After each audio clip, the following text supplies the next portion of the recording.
Assalamualaikum warahmatullahi wabarakatuh.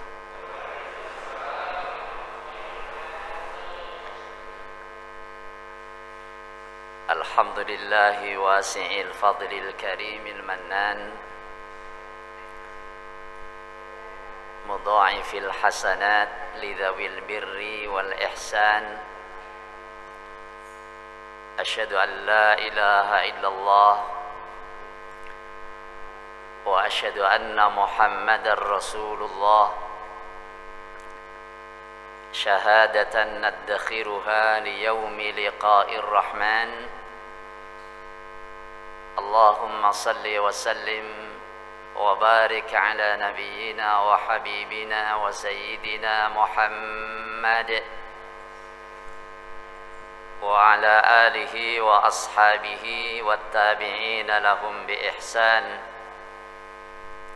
Allahumma alif ala al-khairi qulubana wa aslih dhata bainina wahdina subulas salam wa najjina minadh dhulumati ila an-nuri bi rahmatika ya arhamar rahimin. Amma ba'd. Yang saya hormati segenap pengurus DKM Masjid An-Nur, para sesepuh, para pinisepuh yang saya muliakan, jamaah salat subuh yang berbahagia. Apa kabar Bapak Ibu semuanya? Alhamdulillah, selagi lisan kita masih bisa mengucapkan alhamdulillah, akan banyak kebaikan yang Allah hadirkan dalam kehidupan kita. Karena alhamdulillah itu salah satu cermin kesyukuran kita kepada Allah Subhanahu wa ta'ala. Dan syukur adalah cara kita untuk merawat nikmat. Nikmat yang ada sekarang ini pada diri kita, kita rawat, kita jaga supaya tidak lepas. Cara menjaganya adalah dengan syukur. Jadi syukur adalah cara kita mempertahankan nikmat supaya tidak dicabut oleh Allah Subhanahu wa ta'ala. Dan bahkan syukur adalah cara kita melipat gandakan nikmat, agar nikmat yang ada bukan saja bertahan tapi semakin bertambah-tambah. Itulah ayat yang sering kita baca, sering kita dengar, la in syakartum la azidannakum. Sungguh jika kalian bersyukur, pasti aku akan tambahkan kepada kalian. Janji Allah pasti benar, nikmat akan bertambah kalau seseorang mensikapinya dengan syukur kepada Allah Subhanahu wa ta'ala. Jangan sampai seseorang menunda syukurnya dengan alasan belum dapat nikmat tertentu yang diharapkannya. Saya punya cita-cita, punya harapan, ini itu belum tercapai. Nanti kalau sudah tercapai, saya akan bersyukur. Sampai mati nggak tercapai, kapan syukurnya? Hah? Bukan begitu caranya. Tapi kita bersyukur dengan nikmat yang ada, ya. Yang dengan syukur itu Allah Subhanahu wa ta'ala akan berikan kebahagiaan kepada kita. Jangan orang menunggu apa yang diharapkan tercapai baru bahagia, tapi bersyukurlah agar dengan syukur itu Allah tuntun hati kita menjadi hati orang-orang yang berbahagia. Para bapak dan ibu sekalian, jamaah salat subuh yang saya cintai, saya dapat flyer dari DKM. Bapak ibu juga dapat ya? Tentang pengajian subuh ini. Judulnya apa? Maksudnya sama nggak dengan judul yang dikasihin ke saya gitu? Siapa tahu beda. Sama ya? Iya. Jadi judulnya kurang lebih, sudah benarkah sholat kita? Ya kurang lebih itu judulnya. Ini kan pertanyaan. Kalau dijawab satu kata selesai sudah. Hah? Sudah benar. Gimana kalau sudah gitu? Selesai kan? Ya. Jadi judul yang diberikan oleh panitia kepada saya, oleh DKM kepada saya, kepada kita semuanya untuk kita bahas pagi ini, yang saya tangkap dikandung maksud untuk selalu meningkatkan kualitas salat kita. Itu semangat yang saya tangkap. Ya. Karena amal yang diterima oleh Allah Subhanahu wa taala itu amal yang memenuhi dua syarat utama. Syarat yang pertama adalah ikhlas, dan syarat yang kedua adalah shawab atau benar sesuai dengan apa yang dituntunkan oleh Nabi kita Muhammad sallallahu alaihi wasallam. Allah Subhanahu wa taala berfirman di dalam surat Al-Mulk, Tabarakalladzi biyadihil mulku wa huwa ala kulli syai'in qadir. Ayat berapa ini? Ayat pertama. Alladzi khalaqal mauta wal hayata liyabluwakum ayyukum ahsanu amala. Allah yang telah menciptakan kematian dan kehidupan untuk menguji kamu sekalian, siapa di antara kalian yang lebih baik amalnya. Kalau baca dalam kitab-kitab tafsir akan kita jumpai bahwa arti ahsanu amala, yang paling baik amalnya adalah akhlasuhu wa aswabuhu, yang paling ikhlas dan yang paling benar. Karena kalau amal itu ikhlas tapi tidak sesuai tuntunan, Allah tak berkenan menerima. Tuntunan pelaksanaannya ikhlas, benar, tapi tidak ikhlas, Allah juga tidak terima. Sampai amal yang dilakukan oleh seseorang itu dilakukan ikhlas, mengharap Allah Subhanahu wa taala, mengharap pahala dari Allah, keridhaan dari Allah, dan sesuai dengan yang diajarkan oleh Nabi kita Muhammad sallallahu alaihi wasallam. Dan ikhlas itu bukan kerjaan sehari dua, bukan kerjaan sehari dua hari. Kadang keikhlasan itu begitu kuat, kadang agak menurun. Oleh sebab itu kita senantiasa saling mengingatkan satu sama lain. Para bapak dan ibu sekalian, untuk semakin meningkatkan kualitas salat kita, sesuai dengan pertanyaan tadi, sudah benarkah salat kita? Saya ingin masuk melalui satu pendekatan, yaitu pendekatan cara pandang. Saya tidak berbicara cara sholatnya, tidak berbicara cara bacaannya, tidak. Ya, itu sudah biasa dibahas dalam kitab-kitab fikih, kajian-kajian fikih. Yang saya akan singgung di pertemuan ini adalah bagaimana cara kita mendekati sholat,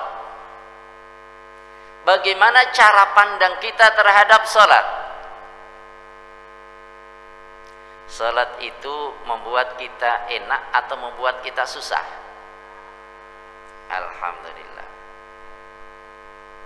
Sholat itu nikmat atau beban? Beban atau nikmat?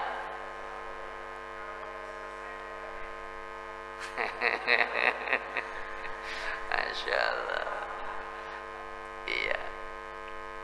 Saya mau nanya Bu, Ibu, kalau kita bawa sesuatu yang berat banget, gitu ya, ya, pengen cepet nyampe supaya kita lepasin tuh beban, atau pengen lama-lama manggul beban itu? Pengen cepet nyampe, betul.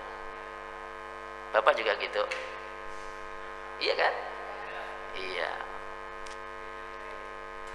Cicinya ya.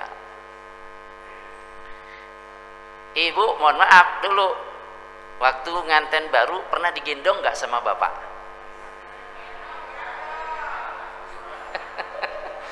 Ini kenapa ustadznya ngusik masa lama ini? Iya. Digendong. Bapak ketika gendong istri, ya, masih di bulan madu, rasanya berat apa asyik? Pengen segera dilemparin apa pengen lama-lama gendong? Lama-lama gendong. Gitu Bu katanya. Jadi sama-sama memanggul, membawa sesuatu, cara pandang kita beda, rasanya beda pula. Kalau kita membawa sesuatu terasa berat, seolah-olah ini akan membongkokkan punggung kita, ya, membuat kita payah, maka kita pengen cepat-cepat selesai. Jadi kalau sholat itu dipandang hanya sebagai beban, pengen cepat-cepat selesai atau pengen lama-lama sholatnya? Akhirnya ketika sholat subuh, imamnya baca agak panjangan dikit, belagu banget nih imam, mentang-mentang udah ikut tahfidz, hafalannya panjang, pamer. Gitu. Karena apa? Pengen cepat-cepat selesai. Kenapa pengen cepat-cepat selesai? Karena ini beban yang ingin segera dilepaskan. Ini kalau cara pandang kita terhadap sholat adalah sebagai, kita tidak mungkiri bahwa sholat itu memang kewajiban dari Allah Subhanahu wa ta'ala untuk kita semuanya. Tapi tidak ada sesuatu apapun yang diperintahkan Allah kecuali itu untuk kenikmatan bagi kita, kecuali itu untuk kebaikan kita. Berbeda dengan kalau tadi sebagai beban saja, kalau kita memandang sholat ini sebagai nikmat,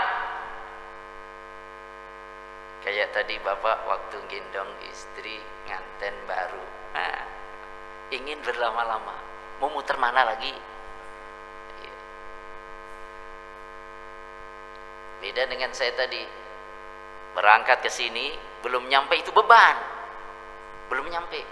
Saya masuk ke komplek itu sebelum subuh, sebelum subuh, muter, tawaf dulu ternyata ini.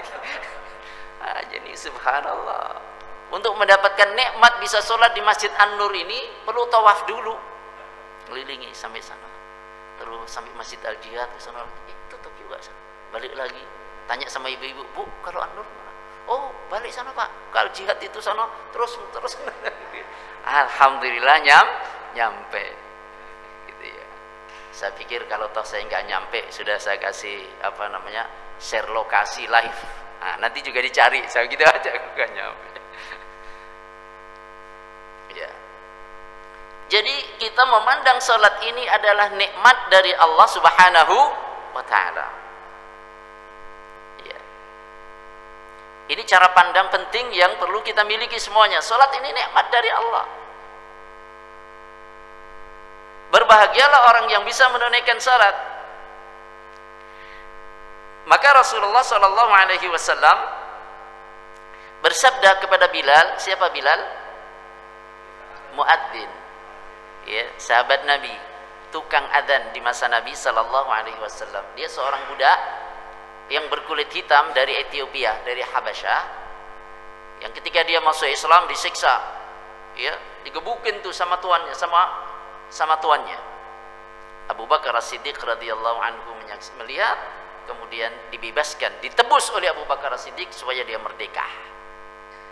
Subhanallah. Dan nanti setelah tiba di Madinah, setelah hijrah ke Madinah, Bilal oleh Rasulullah sallallahu alaihi wasallam, suaranya bagus, lantang, ya, ditunjuk oleh Nabi sebagai Bilal yang mengumandangkan adzan di setiap waktu sholat. Tentang Bilal bin Rabah ini, Umar bin Khattab radhiyallahu anhu mengatakan, Abu Bakrin sayyiduna a'taqa sayyidana. Abu Bakar itu sayyid kita, maksudnya adalah orang yang kita tuakan, orang yang kita muliakan. A'taqa sayyidana, telah memerdekakan orang yang kita muliakan pula. Jadi orang mulia telah memerdekakan orang mulia, yaitu Abu Bakar telah memerdekakan Bilal. Rasul sallallahu alaihi wasallam bersabda kepada Bilal bin Rabah sebagai muadzin, ketika telah tiba waktunya salat, Ya Bilal, aqimis salata arihna biha. Wahai Bilal, kumandangkan iqamah untuk sholat. Qomatlah bahasa kita. Kumandangkan iqamah untuk sholat, arihna biha. Buatlah kita semuanya rehat dengan sholat. Ini kita kasih garis bawah. Arihna biha, buatlah kita rehat dengannya, yaitu dengan sholat. Kalau kita capek, apa yang kita inginkan? Rehat. Rehat itu istirahat, nyaman. Buatlah kita istirahat, buatlah kita nyaman dengan sholat. Jadi oleh Rasulullah SAW, sholat itu rehat. Halo, sholat itu apa bu? Rehat, istirahat. Tadinya pikiran, kerjaan banyak, numpuk, urusan ini dan itu. Urusan anak pertama belum selesai, urusan anak kedua, nelpon lagi, urusan anak ketiga, urusan anak keempat, tetangga, karena banyak urusan. Pekerjaan ini dan itu bertubi-tubi. Tiba waktunya salat, Allahu Akbar, rehat. Rehat dari segala hiruk pikuk kehidupan dunia tadi, menghadap Allah Subhanahu wa taala. Kalau kita capek perlu istirahat kan? Habis kerja, fisik kita kalau kita capek kita perlu istirahat. Pikiran kita capek, hati kita juga capek dengan berbagai macam aktivitas kehidupan kita, perlu istirahat juga. Fisik kalau capek perlu istirahat, otak kita, hati kita capek juga perlu istirahat. Gimana caranya istirahat? Kata Rasulullah kepada Bilal, wahai Bilal, kumandangkanlah iqamat untuk sholat, buat kita semuanya rehat, istirahat dengan sholat. Makanya sholat itu nikmat, karena dengan sholat orang bisa merasakan rehat. Di antara ulama mengatakan sesungguhnya di dunia ini ada surga, ya. Siapa yang tidak memasuki surga di dunia itu, ya, lam yadkhulha fil akhirah, ia tidak akan memasuki surga di akhirat. Maksudnya apa? Sholat.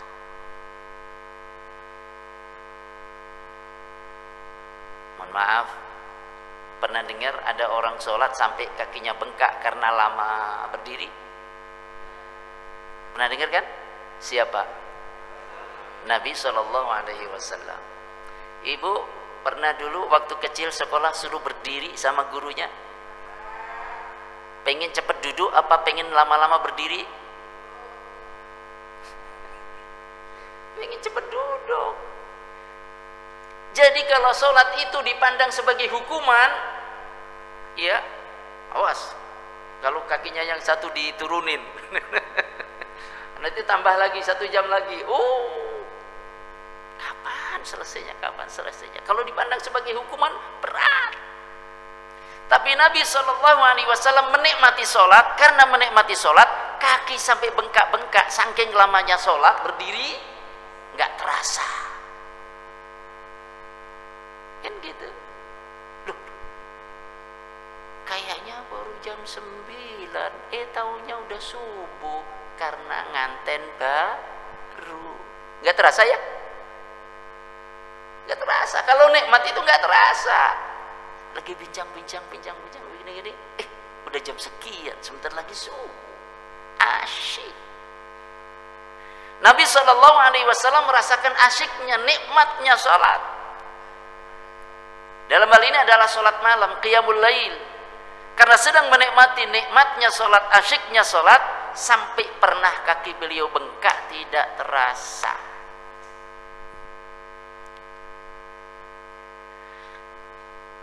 Sebagian orang bukan kakinya bengkak karena berdiri sholat lama, tapi pipinya bengkak, matanya bengkak karena banyak, karena kelamaan tidur. Kalau saya kaki bengkak pernah bu, jangan bilang enggak, karena lama di kendaraan. Duduk di kendaraan lama bengkak juga tuh kaki kan? Iya. Tapi bengkak karena berdiri sholat kayaknya belum pernah ya. Masya Allah. Jadi ini yang pertama. Ini yang pertama, bahwa sholat itu rehat. Gang ini. Ada seorang ulama sedang menempuh perjalanan jauh bersama dengan murid-muridnya, bersama dengan santri-santrinya. Kemudian tiba waktunya untuk sholat. Kita sudah lumayan letih, kita perlu sholat, kita perlu istirahat dulu. Kita sholat, akhirnya sholat. Sang ulama ini ia meminta salah seorang muridnya untuk jadi imam. Silakan diimami. Kira-kira kalau yang ditunjuk sebagai imam kita, sholatnya mau panjang apa mau pendek? Pendek kan? Ya. Karena kiainya mengatakan bahwa kita sudah letih, kita istirahat dulu. Kita sholat. Salah satu santrinya suruh ngimamin. Allahu Akbar. Dibacalah pada rakaat yang pertama suratannya pendek, rakaat kedua suratannya lebih pendek lagi. Ya, sehingga selesai salat ya dengan relatif singkat.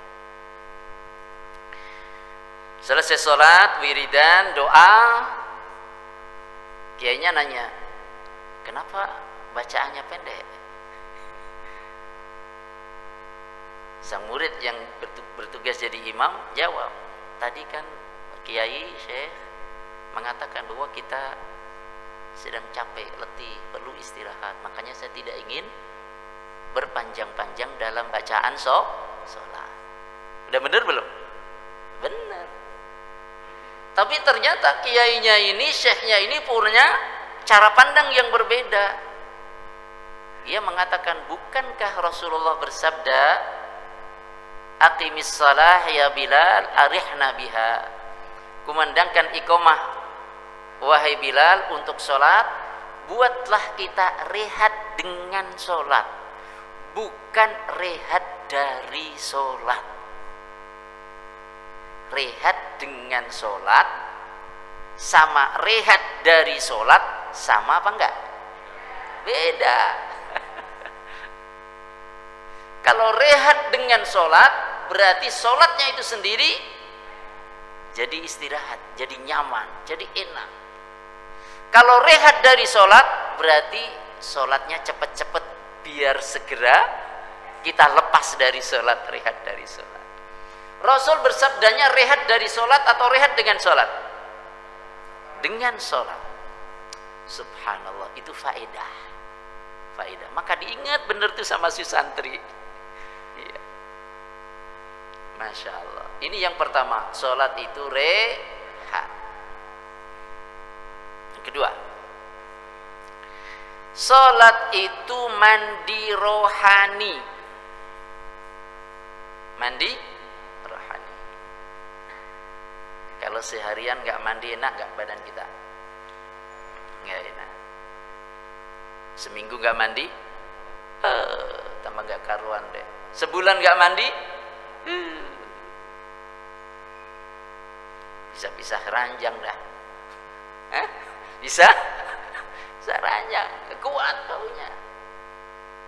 Orang berlama-lama nggak pernah mandi secara fisik menjadi sarang penyakit. Makanya kan kita disuruh sering-sering apa? Cuci tangan. Tentunya yang dimandikan kan bukan hanya tangan ya. Iya. Pagi kita mandi, sore mandi. Kan ada lagunya Bu, masih ingat ya? Mandi pagi. Nah, kan itu. Iya.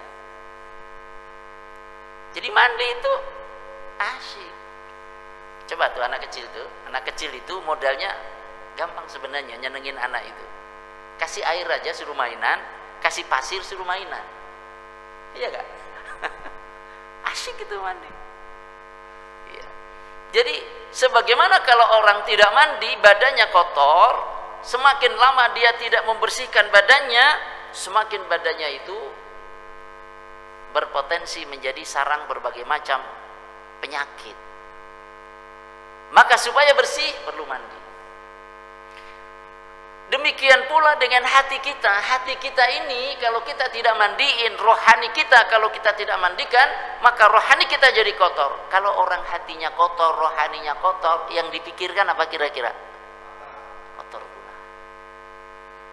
Maka kita perlu mandi rohani. Dan sholat itu adalah mandi rohani. Rasulullah sallallahu alaihi wasallam bertanya kepada para sahabatnya, "Ara'aitum law anna nahran bi babi ahadikum?" Bagaimana pendapat kalian? Kalau ada sungai, sungai itu di depan pintu rumah kalian. Yaghtasilu minhu. Ia mandi dari air kali itu. Kulla yaumin 5 marrat. Setiap hari 5 kali. Hal yabqa min daranihi syai'un, apakah masih tersisa daki atau kotorannya? Jadi Rasul mencoba memvisualkan sesuatu yang bersifat rohani, divisualkan oleh Rasulullah dalam bentuk yang bersifat materi. Orang di depan rumahnya ada kali. Kalinya bersih, jernih, airnya mengalir. Kemudian ia mandi dari kali itu sehari semalam 5 kali. Pertanyaan Nabi, orang yang mandi sehari 5 kali itu masihkah ada kotorannya? Para sahabat menjawab, la ya Rasulullah, la yabqa min daranihi syai'. Tidak wahai Rasulullah, tidak tersisa kotoran di badannya itu. Sering mandi, badan lebih bersih. Itulah yang sudah dijawab oleh para sahabat, faham tentang pertanyaan Nabi dan jawaban mereka benar. Disitulah kemudian Rasulullah menyampaikan satu pelajaran penting. Dzalika mathalus shalawatil khams. Itu adalah perumpamaan salat 5 waktu. Yunqillahu bihinnal khataya. Allah bersihkan dengan salat 5 waktu itu. Apa yang Allah bersihkan? Al-khataya, kesalahan-kesalahan, dosa-dosa. Jadi dengan sholat Allah bersihkan dosa-dosa kita, Allah bersihkan kotoran-kotoran kita, Allah bersihkan kesalahan-kesalahan kita dari diri kita. Maka sholat itu mandi rohani. Siapa yang tidak pernah salah? Kita semuanya pasti pernah. Siapa yang tidak pernah dosa? Kita semuanya pasti pernah dosa.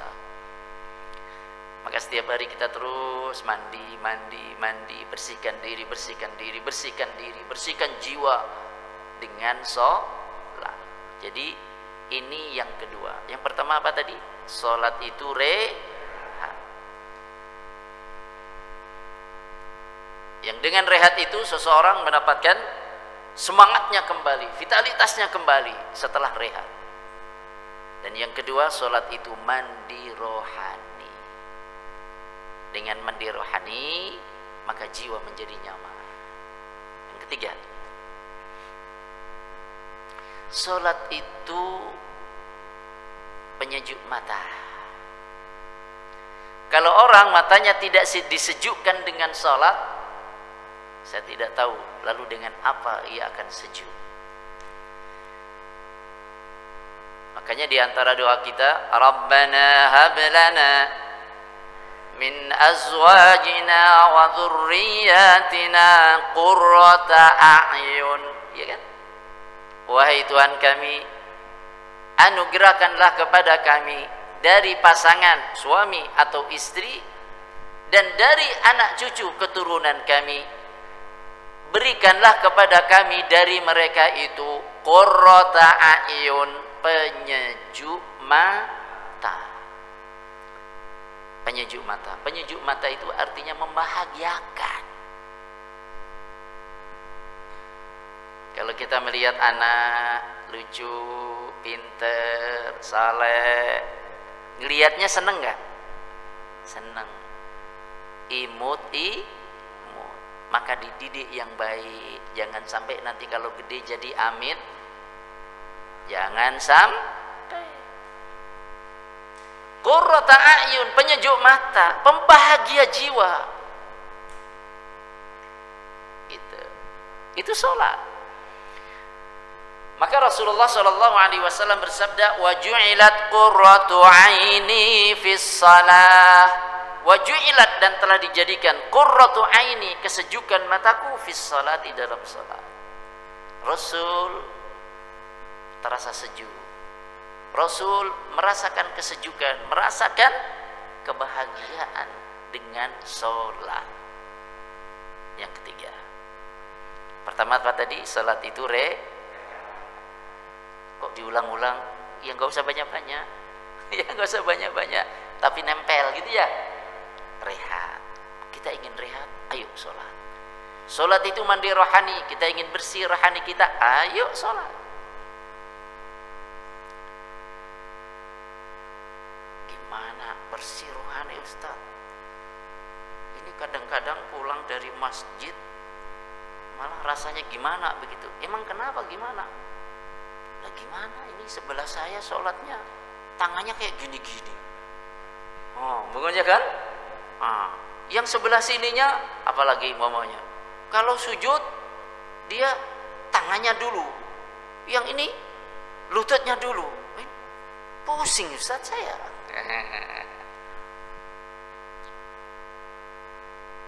Kalau sujud lutut dulu apa tangan dulu?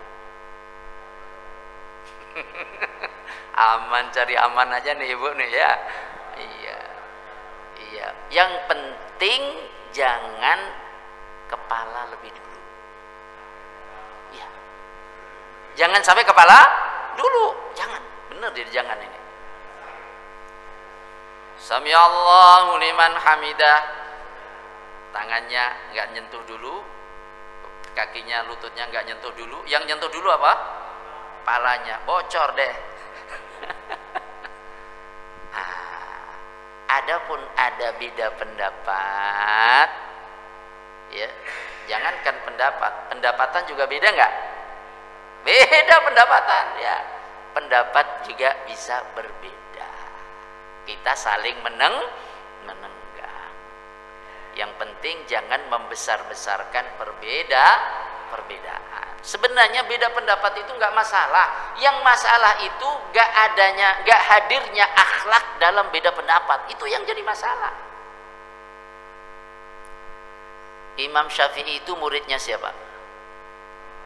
Muridnya Imam Malik. Imam Malik pakai kunut nggak di waktu subuh? Apa pakai? Imam Syafi'i pakai nggak? Pakai. Rukun nggak antara Imam Syafi'i dengan Imam Malik? Rukun banget, dibanggakan. Kata Imam Syafi'i, Malikun ustadi wa anhu akhadtul ilm. Imam Malik adalah guruku dan dari beliau aku menimba ilmu. Gitu para ulama. Al-Imam Asy-Syafi'i pernah datang di waktu itu di wilayah Irak, di mana mayoritas di Irak waktu itu adalah bermadzhab Hanafi. Dan pada waktu itu Imam Syafi'i sedang berkunjung di sana, dan di perguruan Imam Hanafi sih sudah wafat waktu itu. Tibalah waktu sholat subuh. Ketika tiba waktu sholat subuh, kan orang-orang di situ murid-muridnya Imam Hanafi, kalau subuh nggak pakai kunut. Apakah karena melihat Imam Syafi'i dan Imam Syafi'i itu biasa kunut subuh? Hati-hati, ada ahli bid'ah. Hati-hati, ada ahli bid'ah. Di Syafi'i itu ahli bid'ah itu. Nanti kunut subuh, jangan sampai dekat-dekat imam. Awas nanti kalau sampai jadi imam bisa bubar kita. Apakah begitu? Enggak. Melainkan mereka mengetahui ini seorang alim, seorang ulama. Karena kedatangan Imam Syafi'i di tempat mereka, maka mereka mempersilahkan. Nggak takut nanti kalau diimami sholat subuh dengan kunut. Nggak takut mereka. Silakan. Walaupun mereka tahu Imam Syafi'i itu kunut subuh. Maka Imam Syafi'i pun sholat. Allahu Akbar. Begitu sampai rakaat yang kedua, biasanya Imam Syafi'i kunut, kali itu tidak kunut. Kali itu tidak. Selepas sholat sambil berjalan ada yang nanya, kenapa tadi dia kunut? Beliau tersenyum sambil mengatakan, rubbama nazalna ila madhabi ahlil Iraq. Bolehlah kita mengikuti pendapat ahlil Iraq, penduduk Irak, yakni madhab Imam Hanafi. Jadi yang menjadi masalah itu bukan perbedaan pendapat, bukan. Yang menjadi masalah itu kurangnya diperdalam akhlak dalam berbeda pendapat. Makanya kita jumpai walaupun pendapatnya sama berantem. Kenapa? Akhlak. Organisasinya sama, nggak rukun. Kenapa? Akhlak. Gitu. Sampai mana tadi?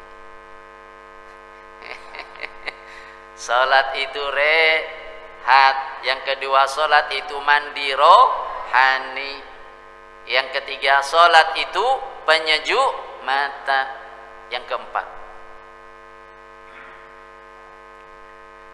salat itu dialog dengan Allah. Salat itu dialog dengan Allah, beraudiensi dengan Allah, ngobrol sama Allah, curhat sama Allah. Salat itu.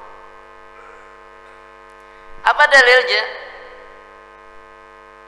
Riwayat dari Abu Hurairah, Rasulullah sallallahu alaihi wasallam telah bersabda, Allah Subhanahu wa taala berfirman, berarti ini hadis qudsi. Qasamtu sholata baini wa baina 'abdi nisfain. Aku bagi salat antara aku Allah dan hambaku menjadi dua bagian. Salat oleh Allah dibagi dua. Maksudnya separuh untuk Allah, separuh untuk hambanya. Allah lanjutkan dalam hadis qudsi itu, apabila seorang hamba mengucapkan alhamdulillahi rabbil alamin, segala puji untuk Allah, Tuhan semesta alam. Kita kan baca itu dalam salat kan? Qala Allahu, maka Allah menjawab, hamidani abdi, hambaku memujiku. Jadi kita baca bacaan sholat itu tidak sendirian, dijawab sama Allah. Bukan monolog, tapi dialog. Kalau monolog itu ngobrol sendiri. Kalau dialog itu kita bicara, dijawab. Bicara lagi, dijawab. Itu dialog namanya. Sholat itu dialog dengan Allah.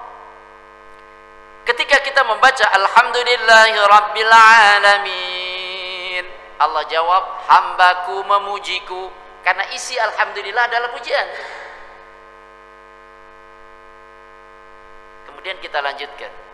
Ketika seorang hamba mengucapkan Ar-Rahmanir Rahim, Allah jawab, Athna alayya abdi, hambaku menyanjungku.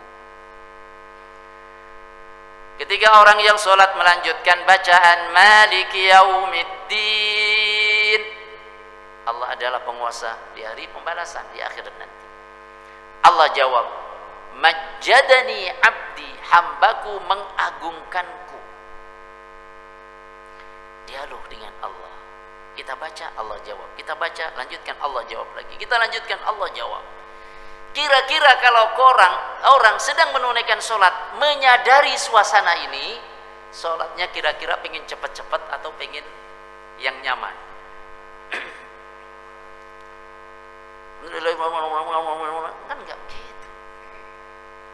Alhamdulillahi rabbil alamin, sambil merasakan nuansa dijawab sama Allah, hambaku memujiku. Ar-Rahmanir Rahim, hambaku menyanjungku. Maliki Yaumiddin, hambaku mengagungkanku. Jadi setiap ucapan kita dalam bacaan sholat itu dijawab sama Allah. Maka sholat itu dialog dengan Allah. Pujian untuk siapa? Untuk Allah. Sanjungan untuk siapa? Untuk Allah. Mengagungkan untuk siapa? Mengagungkan untuk Allah. Ini bagian Allah. Ketika kemudian membaca iyyaka na'budu wa iyyaka nasta'in, kepadamulah kami ibadah, kepadamulah kami mohon pertolongan. Allah jawab, hadza baini wa baina 'abdi wa li 'abdi ma sa'al. Ini adalah antara aku dan hambaku, dan untuk hambaku itu apa yang dia minta. Maksudnya gimana? Iyyaka na'budu, kepadamulah kami ibadah. Kepada siapa ibadah? Pada Allah. Wa iyyaka nasta'in, dan kepadamulah kami mohon pertolongan. Siapa yang ditolong? Kita, hamba. Ibadah kita untuk Allah, Allah tolong kita. Berarti di sini ini antara aku dan hambaku. Ibadahnya untuk Allah, pertolongan untuk hamba. Maka iyyaka na'budu wa iyyaka nasta'in, ini antara aku dan hambaku, 50-50. Ketika hamba membaca ihdinas siratal mustaqim, tunjukilah kami ya Allah di jalan yang benar. Siratal ladzina an'amta 'alaihim, jalan orang-orang yang kau beri nikmat pada mereka. Ghairil maghdubi 'alaihim waladdallin,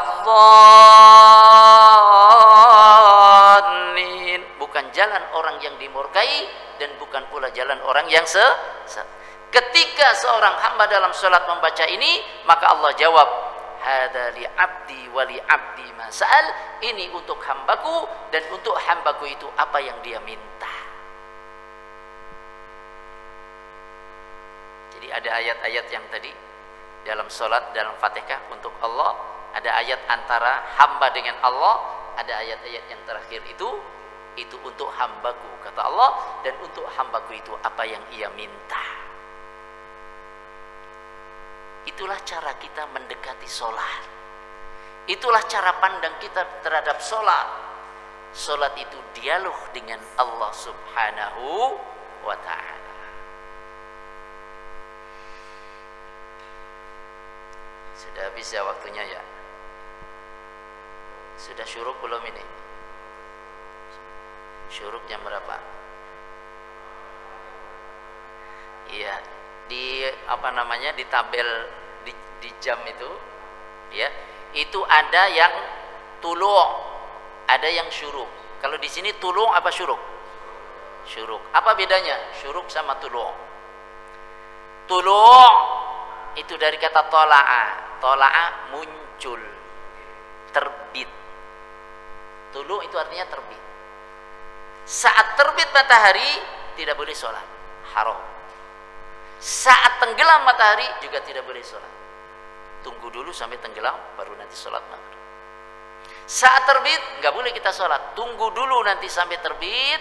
Setelah terbit naik sepenggalah kurang lebih dalam pandangan mata kita, itulah yang disebut dengan syuruk. Kok syuruk itu sudah mulai nyemromong, serengeng ini. What is the meaning of nyemromong sebenarnya? Sudah mulai mulai terang, mulai memancar. Ya kurang lebih jarak antara terbit dengan syuruk ya amannya 1/4 jam atau setidaknya ya antara 10 menitan lah kurang lebihnya itu. Nah, itulah syuruk. Siapa yang sholat subuh berjamaah tadi disampaikan oleh panitia dari DKM, kemudian dia berzikir kepada Allah ya. Kemudian setelah syuruk dia melaksanakan sholat 2 rakaat, maka seolah-olah ia melaksanakan haji dan umroh tamah, sempurna. Jadi kalau nanti kita sampai syuruk, kita bisa sholat 2 rakaat, pulang dari sini nanti semuanya jadi bukan hanya haji, di depan kita ditulis KH. Apa? KH rohadi. Iya. KH di sini kayak haji. Iya. Pahala pahalanya udah kayak haji itu. Gitu. Masya Allah. Nah, ini nang syuruh. Jadi ibu bapak sekalian, kita ulang lagi, sholat itu apa? Rehat. Yang kedua, sholat itu mandi rohani. Yang ketiga, sholat itu penyejuk mata. Yang keempat, sholat itu dialog dengan Allah. Yang terakhir, yang kelima, sholat itu penentram jiwa. Ada orang jiwanya kusut, akhirnya nyetel apa namanya, tape, nyetel apa, kedumbrong. Semakin kusut itu kaset, semakin kusut pula hatinya. Iya. Karena untuk membuat hati itu tentram, di dalam hati manusia itu ada yang disebut celah, rongga, God spot, bukan hotspot ya. Fitrah manusia yang tidak bisa diisi oleh apapun. Ia hanya bisa diisi dengan hubungan yang baik dengan Allah Subhanahu wa taala. Zikir kepada Allah Subhanahu wa taala. Maka salat itu menenteramkan jiwa, karena salat itu salah satu bentuk zikir. Zikir yang paling zikir adalah salat. Zikir yang paling apa? Zikir. Kayaknya baru dengar nih. Jadi salat itu zikirnya zikir. Wa aqimis salata li dzikri. Kan gitu ayatnya. Wa aqimis salata, dan tegakkanlah salat, li dzikri, untuk ingat aku Allah.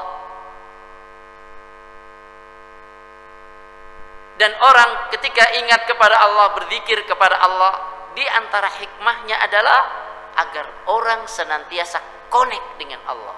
Kalau orang selalu connect hatinya dengan Allah, maka dia memiliki kekuatan jiwa, ketentraman jiwa. Dan dengan sholat kita ingin mendapatkan ketentraman dan kekuatan jiwa itu, yaitu karena sholat adalah dzikir. Wa aqimis sholata li dzikri. Yang dzikir bukan hanya lisan, bukan hanya hati, bukan hanya anggota badan, tapi seluruhnya bersama dalam dzikir kepada Allah. Allahu Akbar, lisan berzikir, hatinya niat ingsun sholat subuh, rong rakaat, madhep kiblat, fardu krono Gusti Allah taala. Dulu waktu kecil saya diajarin gitu. Gitu. Jadi nggak bisa lupa. Makanya ketika sholat, niat itu dalam hati ya, Allahu Akbar, dalam hati kita niat sholat subuh. Karena innamal a'malu binniyat.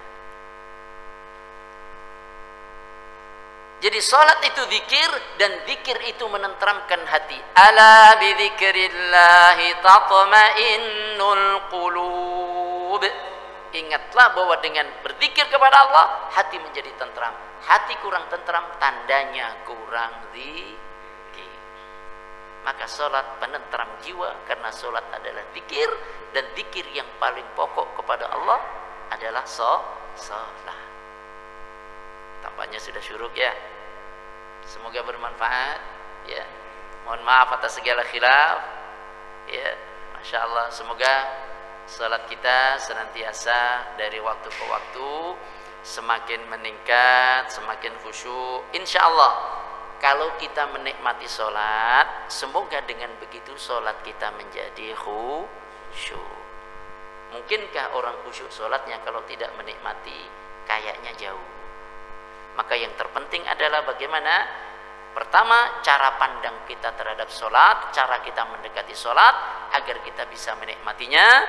Dan dengan begitu akan mendorong kita, akan mengkondisikan kita menjadi orang-orang yang khusyuk dalam salat kita. Aku qouli hadza, astaghfirullahal azim li wa lakum. Assalamualaikum warahmatullahi wabarakatuh.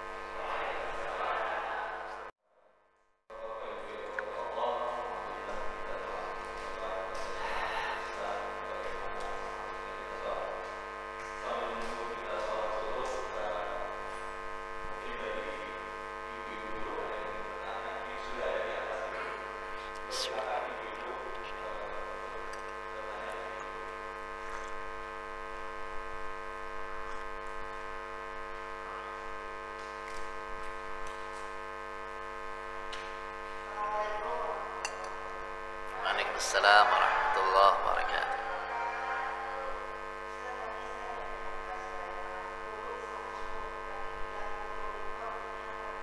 Iya.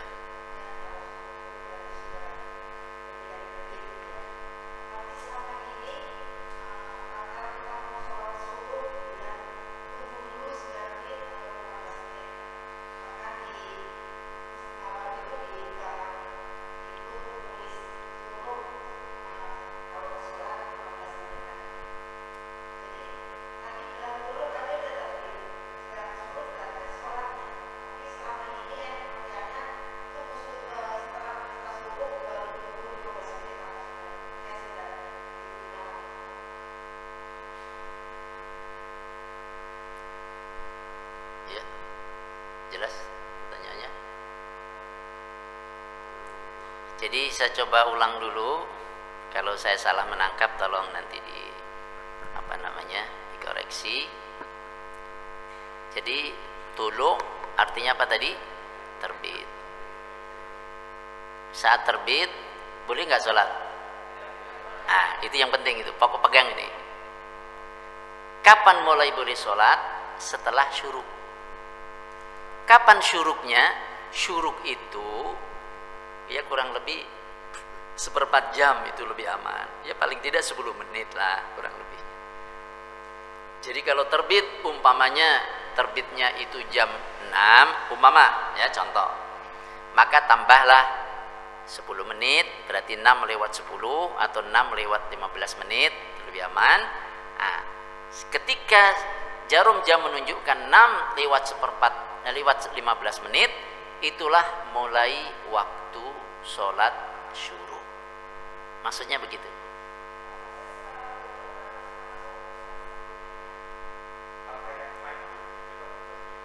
Maksudnya setelah tulu apa setelah syuruk, begitu ya? Syuruk itu kan setelah tulu. Terbit itu tulu.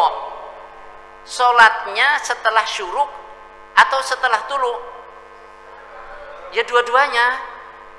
Ya, jangan sampai pertanyaannya nanti begini, mohon maaf. Pak Ustadz, gimana hukumnya kalau matahari belum terbenam tapi waktu isya sudah tiba? Sholat apa dulu? Bingung gak kira Ustadznya jawabnya? Ini matahari belum terbenam tapi waktu isya sudah tiba. Ini sholat apa dulu? Sholat maghrib dulu apa sholat isya dulu? Ya nggak mungkin maghrib, nggak mungkin isya. Lawang matahari belum terbenam kan berarti sholat maghrib belum tiba. Dan sholat maghrib belum tiba, apalagi sholat isya. Jadi saya ingin menggarisbawahi bahwa tulu itu artinya terbit. Jadi sholatnya itu setelah tulu apa setelah syuruk? Ya, setelah tulu terbit, tunggu sampai sekitar 1/4 jam atau 10 menit. Ketika sudah 10 menit, itu matahari mulai syuruk. Syuruk itu mulai memancarkan sinarnya. Ketika matahari sudah mulai memancarkan sinarnya, itulah dalam bahasa Arab disebut syuruk. Asyraqal badru alaina. Asyraqa mulai bersinar. Al-badru bulan purnama, alaina kepada kita. Itu maksudnya syuruk. Jadi setelah tulu apa setelah syuruk? Nggak ada pertentangan. Ya setelah tulu, tapi nunggu syuruk dulu. Kalau sudah syuruk, baru sholat. Gitu Ibu? Baik.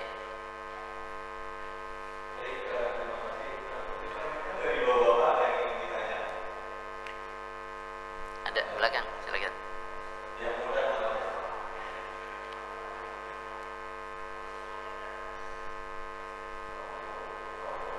Waalaikumsalam warahmatullahi wabarakatuh.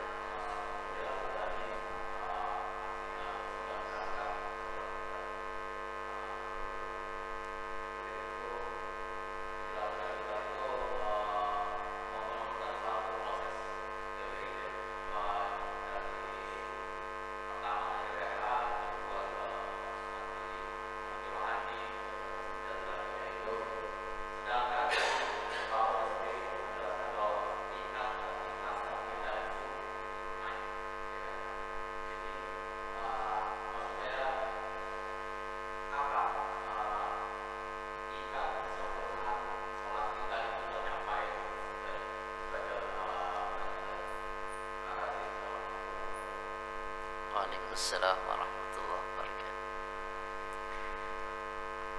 Untuk menjawabnya, kita sering mendengar wasiat ya, terutama dalam sholat apa? Dalam sholat Jumat. Ya ayyuhalladzina amanu taqullaha haqqa tuqatih wa la tamutunna illa wa antum muslimun. Mirip dengan ini. Hai orang-orang beriman, bertakwalah kamu sekalian kepada Allah dengan sebenar-benarnya takwa. Pertanyaannya, kita sudah sebenar-benarnya takwa apa belum? Gitu ya. Tadi kan pertanyaannya, kapan sholat kita ini sempurna? Sudah sempurna apa belum sholat kita? Gitu. Ini proses yang tidak berakhir, belum berakhir sampai kematian. Jadi tidak kemudian pada suatu waktu sholat saya sudah sempurna, sudah paling sempurna, titik. Enggak. Kita terus nanti semakin baik, semakin baik, semakin sempurna. Begitu Pak. Ketakwaan juga begitu. Kita sekarang pada taraf ketakwaan tertentu terus sampai nanti kita berharap ya naik turun iya ya, naik turun iya. Nah, saya buat contoh begini. Ini apa namanya? Ini garis lurus datar. Naik turun, naik turun, naik turun, naik turun, naik turun, naik turun sampai di Z sama A sama. Naik turun A sampai Z sama garisnya. Mentok sampai Z ya di situ sama titiknya di sini. Kalau dikasih selang airnya sama ini. Oke. Yang kedua, naik turun juga, cuman garisnya ke bawah. Garisnya begini. Naik turun, naik turun, naik turun, naik turun, naik turun, naik turun, nyung sep.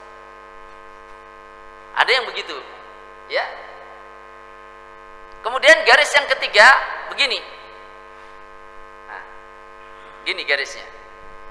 Naik turun, naik turun, naik turun, naik turun, naik turun, naik turun, naik turun terus. Diharapkan nanti semakin naik, semakin naik. Sehingga ketika meninggal dunia, harapan kita dalam posisi terbaik yang bisa kita lakukan. Maka sudah sempurnakah sholat kita? Jawabannya, kita terus berusaha meningkatkannya menjadi semakin baik dari waktu ke waktu. Kekurangan-kekurangannya kita tambal. Maka ada sholat sunnah di samping sholat fardu. Untuk menambal, boleh jadi ada kekurangan-kekurangan dalam sholat kita tambal dengan yang sunnah-sunnah. Jadi kita tidak berhenti dalam proses menuju kesempurnaan sampai nanti wala tamutunna illa wa antum muslimun. Itulah bertakwalah kepada Allah dengan sebenar-benarnya takwa. Sudahkah kita mencapai sebenar-benarnya takwa? Belum. Dan kita ingin mendapatkan yang lebih baik lagi. Dan nanti Allah kalau memberikan balasan kepada hambanya, yang dilihat adalah amal yang terbaik. وَلَنَجْزِيَنَّهُمْ بِأَحْسَنِ مَا كَانُوا يَعْمَلُونَ. Kami balas mereka dengan sebaik-baik amal yang pernah dikerjakannya. Mohon maaf, sekarang kita punya amal paling baik apa? Umpamanya amal tertentu A, itu amal saya yang paling baik rasanya menurut kita. Iya. Kemudian besok kita melakukan amal yang lebih baik lagi daripada A ini. Besok lagi melakukan yang lebih baik daripada yang kedua. Nanti yang dijadikan tolak ukur, memberikan balasan pahala kepada kita, kenikmatan kepada kita di akhirat berdasarkan amal terbaik yang pernah kita lakukan itu. Maka kita tidak berhenti mendapatkan yang lebih baik lagi supaya nanti balasannya sesuai dengan itu. Beda dengan kita kalau ngasih gaji gimana? Ya prestasinya bagus, kadang-kadang jeblok, kadang-kadang buat rata-rata, kan gitu. Kalau Allah ngasih kebaikan, enggak. Lihat amal terbaiknya, pakai tolak ukur itu. Allah Karim, Allah Rahim, Allah Maha Pemberi. Maka selalu berbaik sangkalah sama Allah Subhanahu wa ta'ala. Ojo ngerasani Gusti. Bu, halo. Ojo ngerasani Gusti. Masa Gusti Allah dirasani? Ada yang ngerasani Gusti Allah? Ngerasani tanggane bi ora uli, ya Bok? Apa maning ngerasani Gusti? Ngerasani Gusti Allah sih kepriwe? Bahasa apa ini? Bisa dipahami? Iya. Ini gibah, menggunjing Allah. Contoh menggunjing Allah gimana? Pak. Kalau itu masih ngeluh sama Allah masih bagus. Ini menggunjing Allah di hadapan orang, dirasani. Saya kemarin dapat musibah loh. Belum selesai, datang musibah lagi. Belum selesai dapat lagi. Emang yang ngasih musibah siapa? Allah kan? Itu Allah ngasih saya musibah. Belum selesai, Allah ngasih lagi musibah. Allah ngerasani itu kan? Oh, cuma ngerasani Gusti Allah. Padahal yang dicurhatin belum tentu apa? Belum tentu merespon dengan baik. Emang gak pikirin kan kacau. Padahal Allah jelas maha penyayang. Jadi syukurilah pemberian Allah, sabarlah dengan ujian yang diberikannya. Seringkali dibalik sesuatu yang kita tidak sukai itu terdapat hikmah dan kebaikan yang sangat banyak. Barakallahu fikum. Dua pertanyaan sesuai dengan DKM tadi. Saya kembalikan waktunya, silakan.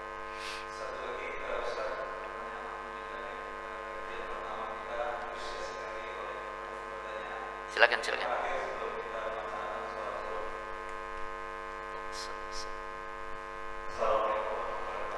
Waalaikumsalam warahmatullahi wabarakatuh.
Itu aja tapi 3.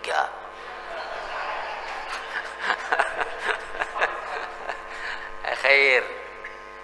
Ini pengumuman.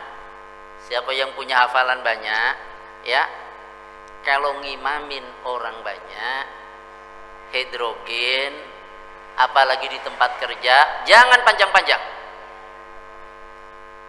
Ngimami di masjid yang mana musafir juga banyak urusan, jangan panjang-panjang, jangan jadi fitnah bagi orang lain.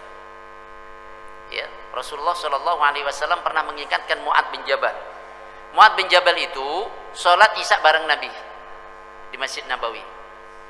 Setelah itu dia pulang di dusunnya, agak jauh itu dari Masjid Nabawi.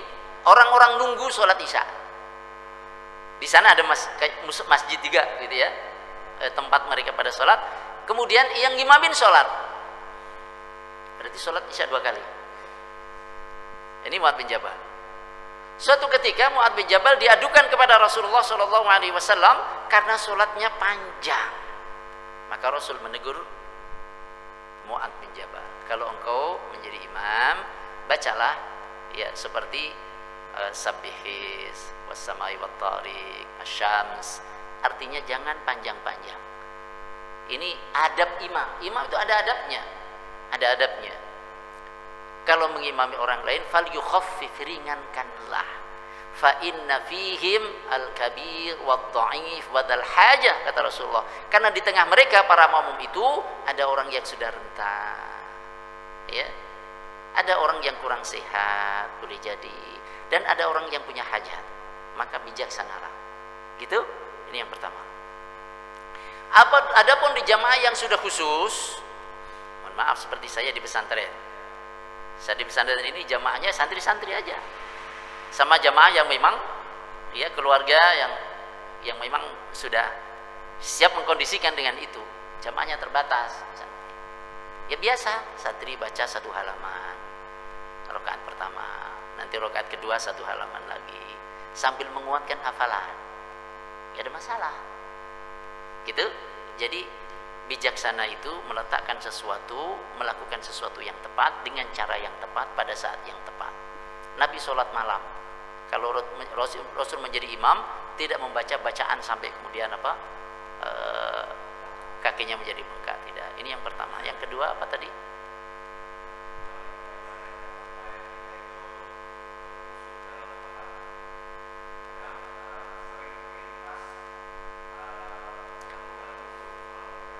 Intinya, kalau kita teringat sesuatu yang bukan kaitannya dengan sholat, segera kembalikan. Itu aja. Segera kembalikan. Jangan kemudian dilanjutin. Ya. Ya, itu sholat Allahu Akbar, ingat. Ya, tadi omongan si fulan gak enak banget, sengak banget omongannya. Ya, awas loh nanti kalau ini. Lanjutin terus. Besok kan ketemu ya pagi-pagi, ya sebelum orang lain pada datang, biarin nanti saya temuin ya. Kalau mengajak gelut ya gelut lah pokoknya lah. Iya, mau biarin, mau urusan ini, anak baru 1 ini, wah ini. Akhirnya udah berapa rakaat lupa. Itu namanya diterusin. Jadi kalau ingat kunci ya macam wis sudah dibilangin tadi jangan dibawa, malah hilang segala macam. Bocah emang harus pak ini, jangan diterusin gitu. Ingat kunci ya sudah, kita sedang sholat ya, Ar-Rahmanir Rahim, ingat. Jadi kembalikan. Kita suka ingat ini, kembalikan. Ingat ini, kembalikan. Insya Allah ketika kita berusaha untuk itu, sholat kita tetap terjaga. Gitu. Ya. Kemudian kalau ruku, sujud, kita sholat sendiri, bacaannya lebih panjang, itu juga membantu kekhusyuan. Membantu kekhusyuan. Ruku, sujud, tumanina. Yang terakhir apa tadi?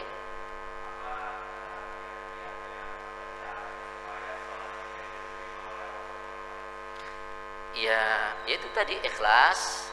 Khusyuk. Salat sing khusyuk itu kepriwe? Salat kaya arep mati. Ya. Salat kaya arep mati, salat terakhir. Jadi mamanya divonis sama dokter, ini kelihatannya umurnya tinggal hitungan menit. Terus mau ngapain? Mau makan sate? Mau makan ini? Enggak deh, aku mau sholat aja. Allah, ini sholat terakhir. Kira-kira sholat terakhir itu khusyuk enggak? Pasti khusyuk. Makanya Rasul diantara pesannya, sholli sholata muwaddi', sholatlah kamu seperti sholatnya orang perpisahan dengan kehidupan ini. Dan bukan tidak mungkin itu sholat terakhir. Ada orang sholat subuh, kemudian dia berangkat kerjaan, karena satu dan lain hal kemudian terjadi meninggal dunia. Dan benar sholat subuh bagi dia tadi adalah sholat terakhir. Dan sebagian dari saudara-saudara kita boleh jadi pada hari ini kalau ada yang meninggal pagi hari ini, umpamanya setelah sholat subuh, berarti bagi dia itu sholat yang terakhir.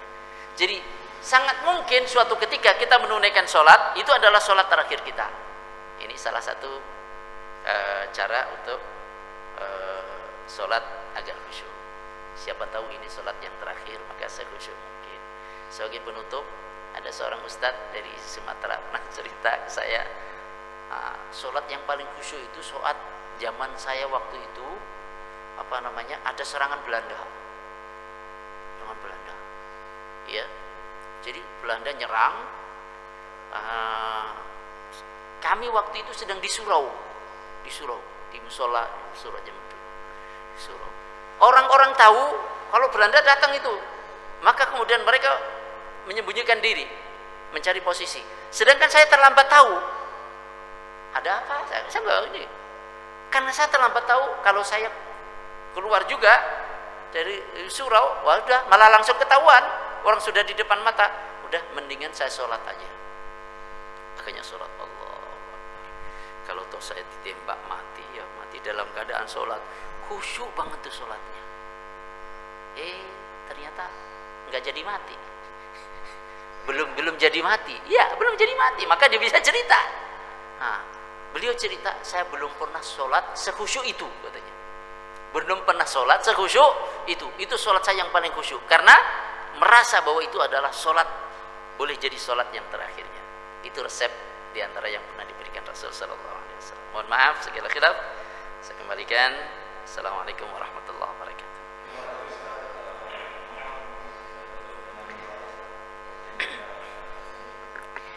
Alhamdulillah, Allahumma salli wa sallim wa barik ala sayyidina Muhammad ibn Abdullah wa alihi wa sahbihi wa man tabi'ahu dah.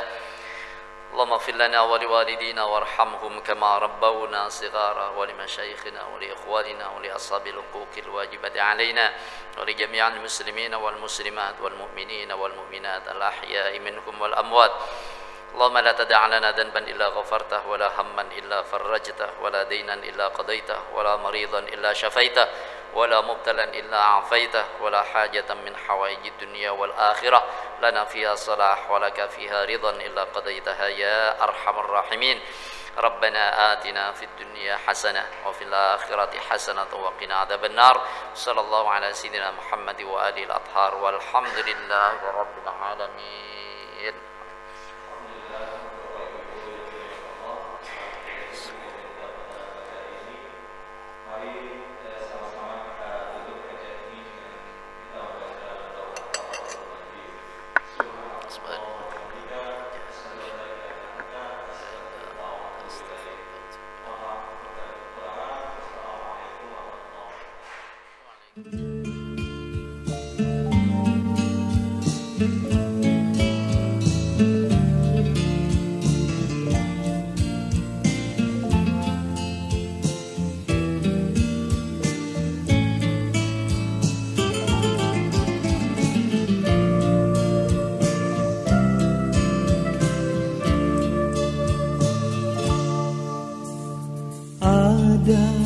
Sajadah panjang terbentang dari kaki buayan sampai ke tepi kuburan hamba bi